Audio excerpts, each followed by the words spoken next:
Good afternoon, friends. Hello, hello. My name is Alena Shautsova, immigration attorney from New York. Today we will be discussing the most recent immigration news. We're going to talk a little bit about the Republican Convention and what was discussed during the second day of the convention in terms of immigration. I'm going to provide you with an update with regard to the August 2024 Visa Bulletin. I'm going to also talk to you about the bill that was passed by the House, bill that limits ability people without citizenship to vote in federal elections. You know that you shouldn't be doing it anyways, right? And something interesting piece of litigation. It's called, if I'm not mistaken, Revitalizing America's Heartland Immigration Bill.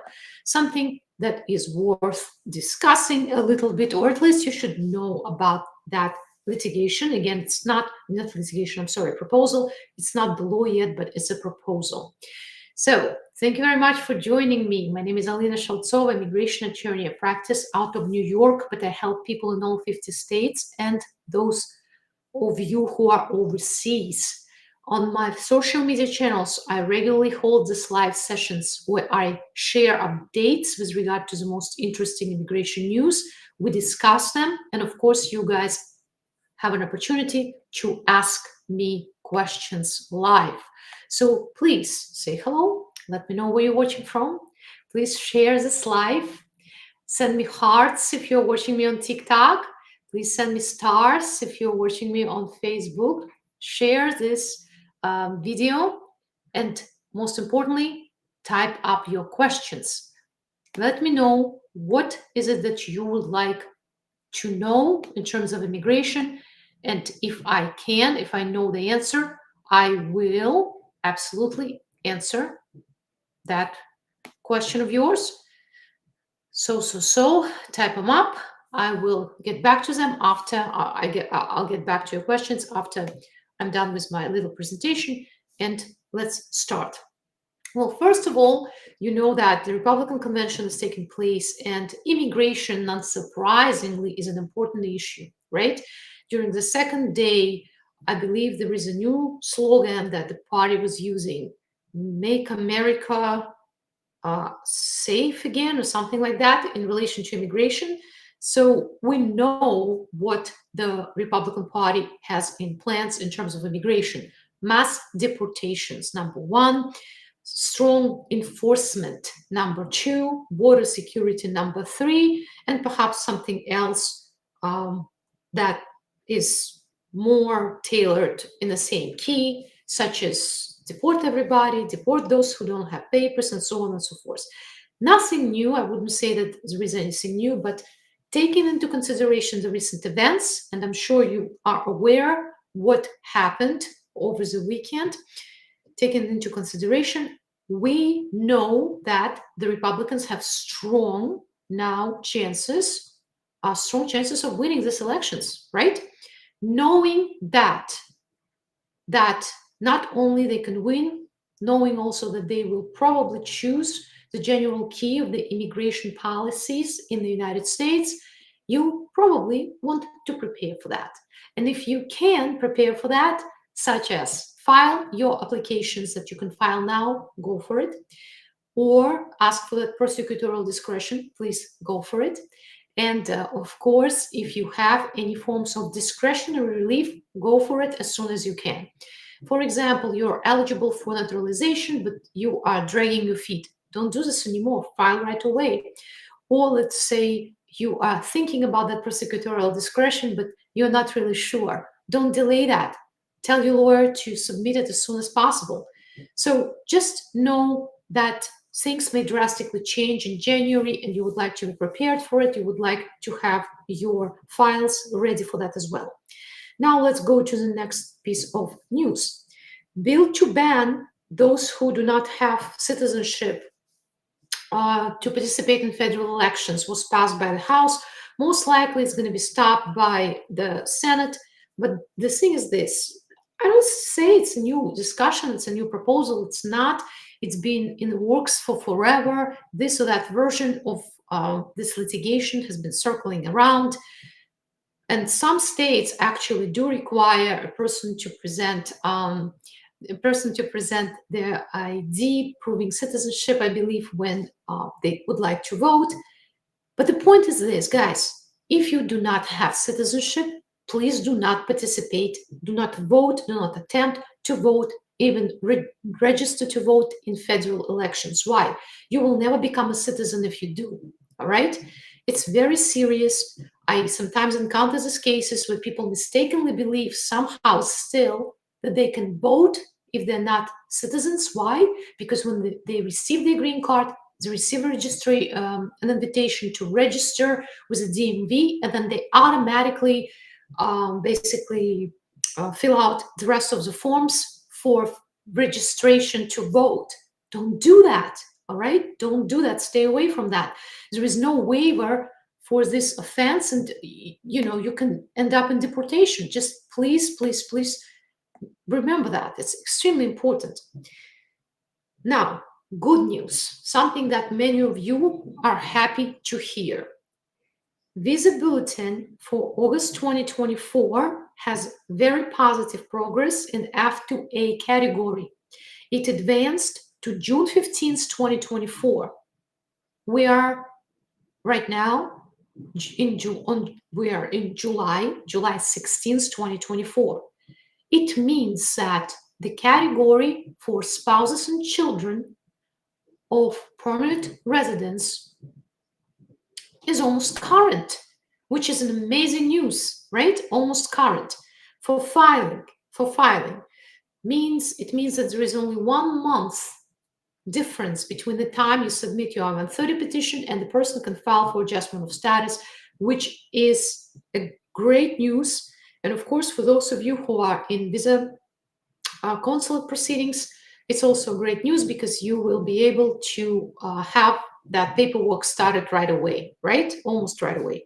So that's probably the best news in terms of immigration that's happening right now.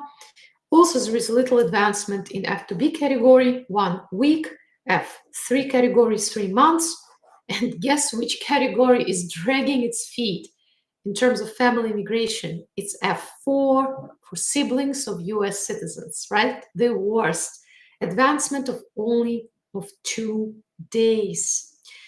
Finally, wanted to share with you really quickly an update with regard to this interesting immigration proposal where mayors of some cities are asking the elected officials to pass a bill to help them to acquire high-skilled, high-earners immigrants by providing special visas to those who are willing to move and reside for 6 years in the cities that are economically disadvantaged and the cities where the population generally is declining.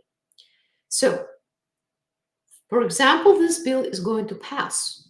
It's going to open the door for a green card to somebody who is willing to reside, not necessarily work, but reside in a city with declining population and is willing to pay taxes there on their high salary. And if you manage to last there for 6 years, you'll be able to file for the green card. That's the essence of this bill. I think it's not a bad proposal, all right? That basically indirectly encourages people to move to certain areas which are declining in terms of population, in terms of economic development. I, of course, see it as a difficult proposal to be accomplished in practice because if the family has children, most likely they would not choose an area like that to grow their children because most likely the schools in that area would be worse than they would want to see for their children. But hey, who knows? If, for example, you don't have any other way to acquire a green card, the idea is these families who's going to be moving to those communities are going to rebuild those communities. So maybe it's going to work. We'll see. It all depends on how badly immigrants would like to have that green card. I would say that if that proposal would come with some extra let's say, extra forgiveness for unlawful presence, then definitely people would definitely move to those areas to resolve this issue of unlawful presence and 245C bar for those who cannot adjust based on employment, visa type, otherwise. And now, guys, I'm done with my little presentation. I hope this news is helpful in some way to understand what's happening in immigration. And now I'll be answering your guys' question. Now, thank you very much, my TikTok followers, for your hearts and for your roses. Thank you very much, 22. And let me see what questions we have. Hi, Ginger Mer. I have a question. 3 years ago, I had medical marijuana card, and does it impact my green card application marriage-based? Well, it's a good question, because what's happening here is that on a state level, you were fine, right? Because you were prescribed that medication and you were able to receive it. But on a federal level, currently, I think the general policy is not to punish people for something related to that particular controlled substance. However, that substance is still on the list of federally controlled substances. And interestingly enough, I think there is one issue that you may encounter that you didn't think about. It's the issue of medical exam. If the doctor who is doing a medical exam is going to say that you are addicted to this substance, you may be prevented from receiving a green card, all right? But other than that, I don't think that the use by itself without the addiction is going to be an issue. At least I've never dealt with an issue like that. If somebody knows, if somebody heard, you let me know. And of course, we need to see perhaps some other aspect of this issue. Why did you receive it to begin with? Why did you obtain that card to begin with? What it was for? Hi, Manzoor Ahmed. What's the best visa to get to move from UK to United States with family? The best visa is the one that is issued to you, all right? Why? Because it's difficult to receive a permanent residency in the United States. So the best visa is going to be unique for every specific case. I think the easiest visa to receive if you qualify in terms of immigration and the cheapest would be EB1, Extraordinary Ability Visa. But it's not for everybody. You have to be in this very small percentage of people who are enjoying international and national acclaim in your industry. The second best visa would be EB2 National Interest Waiver. Why? Again, you're a highly skilled professional, most likely, and you do not need an employer to qualify for that visa. So the rest of them are pretty difficult to obtain. You either have to go through a perm process, which is costly and lengthy, or you have to have significant amount of money that you're willing to part with in order to obtain that EB5 investment. All right. Hi, Fran. Yes. Visit visa is B1, B2 visa. Thank you very much, TLB. Hi, Tony. Hi, Hardy. Thank you very much. All right. Hi, Raja. How long does SSN take after entry into New York State? Social Security number has by itself no connection with entry to the New York State. I guess it depends on how you're receiving your work permit, based on what ground. But typically, currently, if you're filing for asylum, you should receive your Social Security card within 30 days of submitting that work permit application in connection with your asylum case. If you also request a Social Security card to be issued to you, all right? If you're filing for the work permit based on any other basis, such as parole, for example, then the timeline will be different. The timeline will be different. Those work permits usually take currently up to 90 days. Hence, you can expect your Social Security card to be issued a little bit later compared to those who filed for asylum. And also, sometimes, guys, I've noticed that you will receive work permit first and then Social Security card. But typically, you're going to receive Social Security card first and then the work permit, right? All right, let me take some questions. from my TikTok followers. I have a question. My case is being in Board of Immigration Appeals for 3 years. Is anything I can do about it? Sometimes you can do something about it, but it depends on your circumstances. You can file a motion to expedite if, for example, there is a joint decision by the parties to do something about the case. Motion to remand, motion, maybe there is a decision to grant you prosecutorial discretion, right? If there is any humanitarian reason why you're asking the board to expedite your case, it may be helpful as well. But the question is this: if you file your request to expedite, it's not necessarily going to mean that you're going to have your case granted, all right? A request to expedite only means that you are going to have a decision. So I understand while the case is pending with the Board of Immigration Appeals, you have a work permit. And if there is a denial, you will have to file for petition for review. Are you prepared for that? Of course, if we're talking about appeal, because different types of cases may be pending before the board. All right, let me see. Do we have a question? Guys, to reach me, to speak to me and consult with me directly, it's very easy. You can call my office, 917-885-2261 during the normal business hours, 10 a.m. to 6 p.m. And one of my secretaries is going to help you to book an appointment. Or you can do it directly using my website, Shautsova, myname.com. By the way, I've learned that many of you, those of you who are watching me on Facebook, unfortunately fall into the hands of scammers, people who use my name to scam you.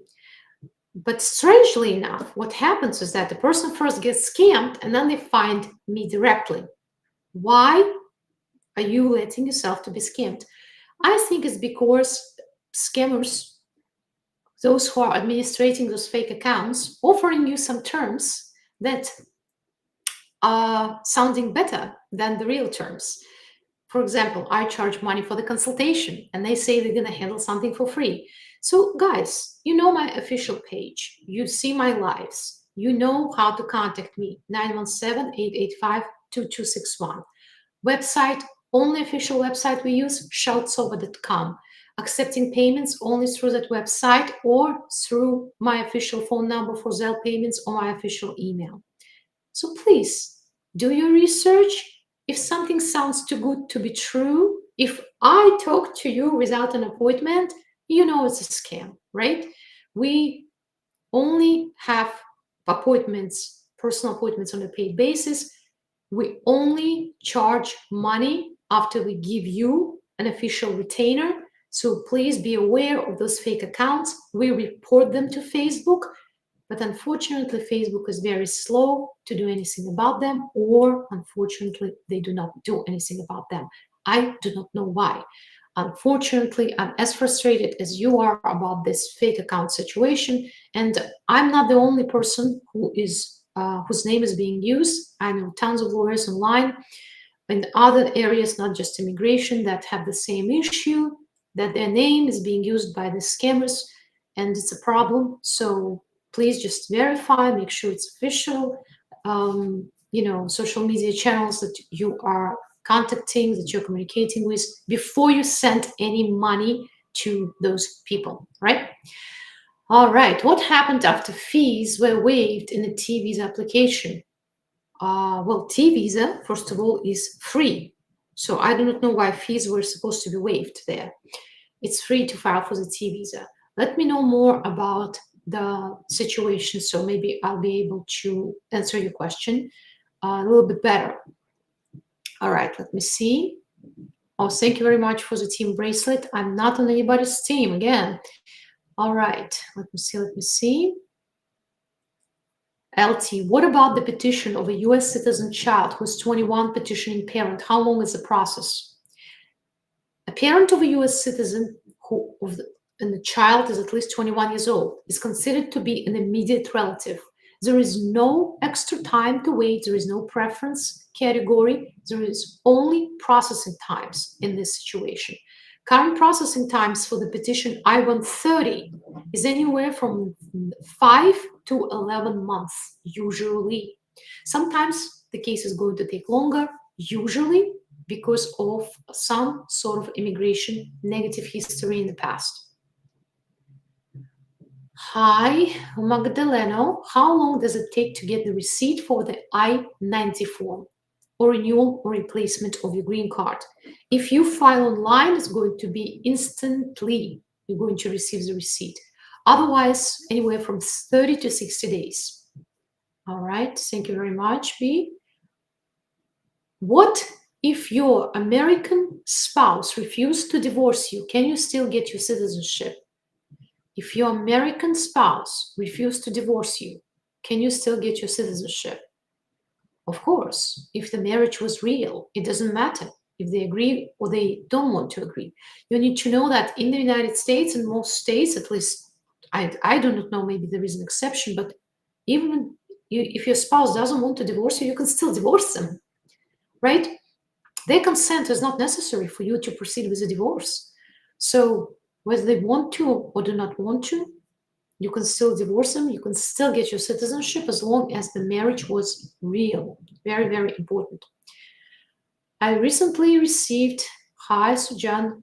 I recently received a bona fide determination notice from U Visa.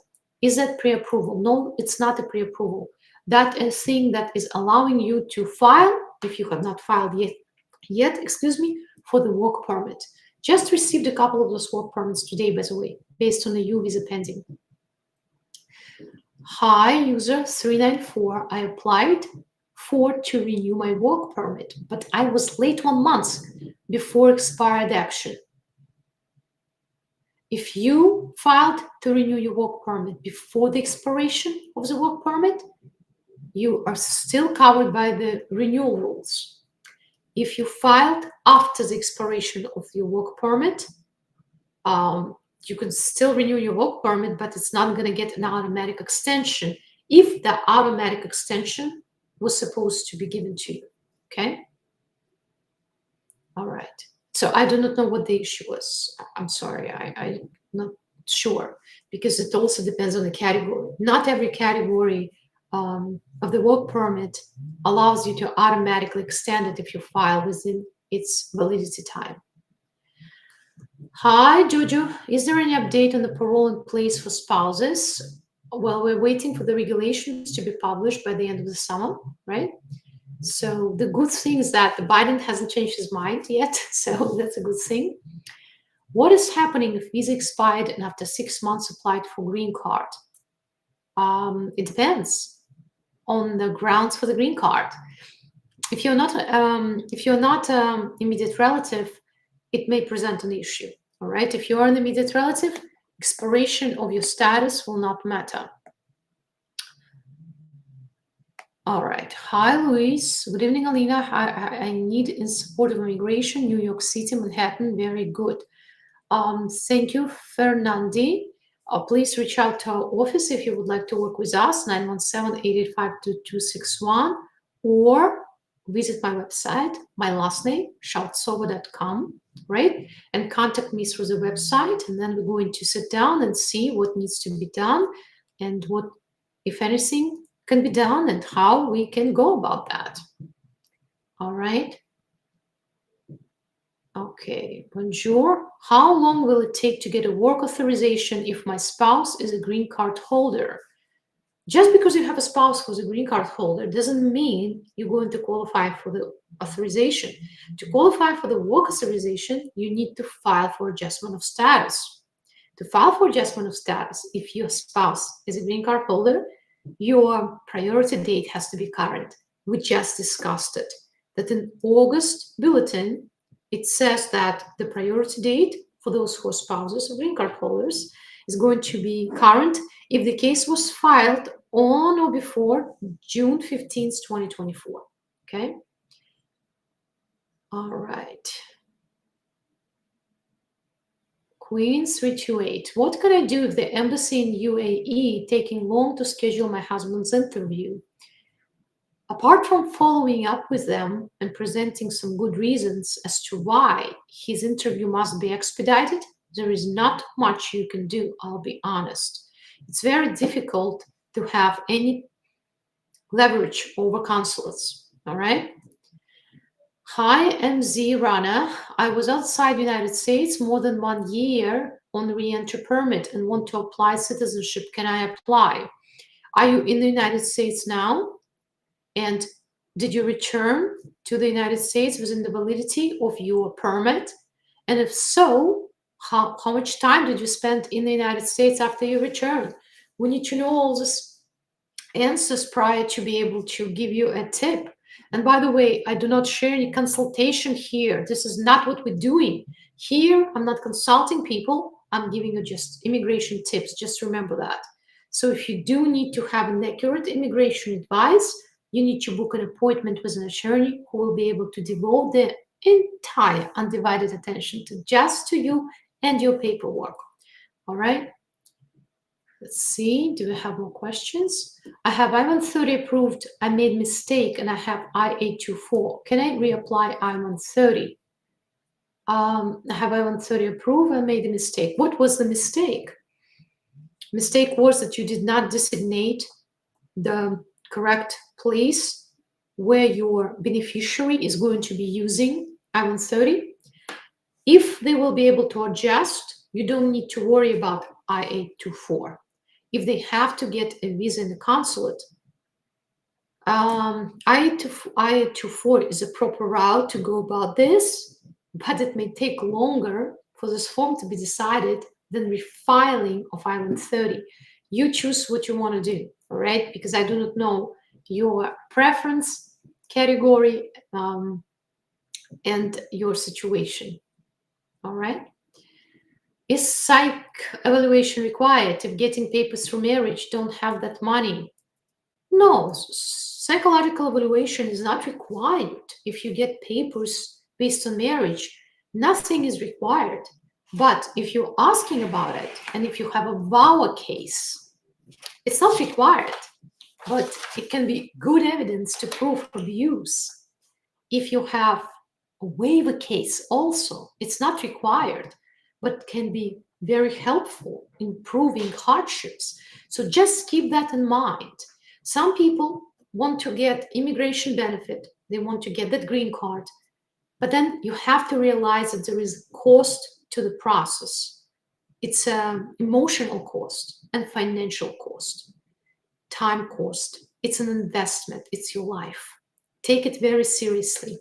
If you cannot afford psychological evaluation, but you know it will be helpful, if you have a VAWA case, try to obtain it for free in one of the centers, shelters that provide help to domestic violence victims, for example, right? Try to negotiate with a practitioner. Maybe they will give you something on the payment plan, or they will give you a discount of some sort.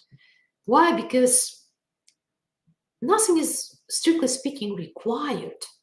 But you do want to have a strong case when you ask to change your life from federal authorities, to improve your life, to give you a green card, right? So you don't want to send something that's half done in hopes of them understanding your financial situation, because the burden is on you to convince the government that you met your burden of proof by preponderance of the evidence that you qualify for that relief. I just want you to understand that. Immigration process is an investment, so make it right the first time. It's always more expensive to correct it than to do it the right way the first time. Well, guys, thank you very much for watching. It's been about 30 minutes that we spent together. Thank you very much for your undivided attention.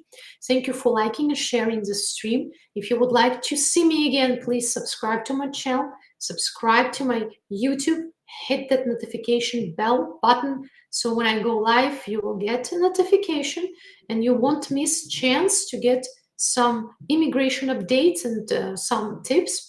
Again, thank you very much for the likes, hearts, and sharing, and I hope to see you soon.